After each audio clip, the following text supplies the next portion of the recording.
Ayun na nga yung kinakatatakutan ko na baka sumabit yung drone sa taas. So yun nga, sumabit siya sa niyog. So yung ilisi, natuhog siya ng yung mga tinik ng niyog. So sayang, no? Hindi nakabalik agad kagabi. Nung umaga kasi nagpalibad ako. So hindi ko siya mapalipad kasi nga sumabit nga yung ano, yung sa ilisi niya. And kung hindi lang sana ay kaya ko siyang paliparin uli kasi nga bumangga nga siya doon sa ano na yun, sa sanyog.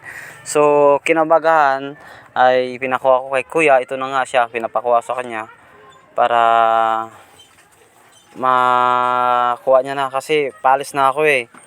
So kahapon kasi absent siya kaya hindi niya nakuha kagad. So ngayon yung umaga kinuha niya to. So para lang ma-save yung aking drone. Sayang naman kasi kamalas lang kasi nga yun nga sumabit kasi doon sa nag-return home kasi ako kaya hindi advisable talaga na mag-return home doon sa Neo na hindi ka nakikita yung yung point. So dapat pag mag-return home ay visible yung home point niya. So pag may mga ganyang case dapat magpakita kagad, maglabas kagad doon sa sa sa walang harang para bumalik talaga kagad siya. So si kuya buti nga ay pumasok siya ngayon at yun kinuha niya yung drone ko ngayong umaga. Kasi nga na ano siya kagabi na ulanan.